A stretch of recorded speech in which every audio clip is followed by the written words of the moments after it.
কেশপুরে গাড়ির ধাক্কায় মৃত কিশোর আশঙ্কাজনক এক। সাত সকালের ব্যাপনোয়া গতির বলি হল এক পরিযায়ী কিশোর শ্রমিক। পশ্চিম মেদিনীপুর জেলার কেশপুর বাজার সংলগ্ন কলেজ মোড় এলাকায় ভয়াবহ পথ দুর্ঘটনায় মৃত্যু হয়েছে মুর্শিদাবাদ জেলার বাসিন্দা ১৫ বছরের আলফাজ মোল্লার। একই ঘটনায় গুরুতর জখম হয়ে হাসপাতালে মৃত্যুর সঙ্গে লড়ছেন বাবলু মোল্লা ৪৬।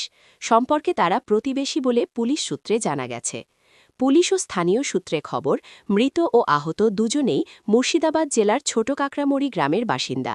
কাজের সন্ধানে তারা কেশপুর এলাকায় রাজমিস্ত্রির সহকারী হিসেবে কাজ করতে এসেছিলেন। বুধবার সকাল আনুমানিক ৭:৪০ নাগাদ কলেজ মোড় এলাকা থেকে রাস্তার ধার ধরে তারা হাসপাতাল মোড়ের দিকে হেঁটে যাচ্ছিলেন। সেই সময় পিছন দিক থেকে আসা একটি দ্রুতগতির চারচাকা গাড়ি নিয়ন্ত্রণ হারিয়ে সজোরে তাদের ধাক্কা মারে। প্রত্যক্ষদর্শী ও সিসিটিভি ফুটেজে দেখা গেছে, রাস্তা তুলনামূলক ফাঁকা থাকায় গাড়িটির গতিবেগ ছিল অত্যন্ত বেশি। ধাক্কার তীব্রতায় দুজনেই রাস্তা থেকে প্রায় ৩০ ফুট দূরে ছিটকে পড়েন।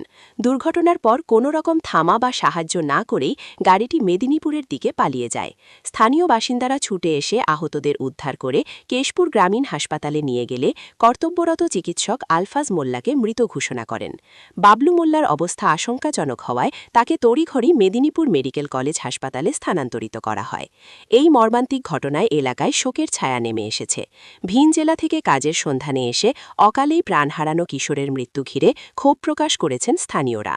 তাদের অভিযোগ, সকালবেলায় রাস্তা ফাঁকা থাকার সুযোগ নিয়ে বহু গাড়ি নিয়ম ভেঙে বেপরোয়া গতিতে চলাচল করে, যার ফল ভোগ করতে হচ্ছে সাধারণ মানুষকে।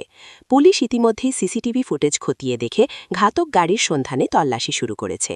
একটি অজ্ঞাতনামা গাড়ির বিরুদ্ধে মামলা রুজু করে তদন্ত চলছে বলে কেশপুর থানার পুলিশ সূত্রে জানা গেছে।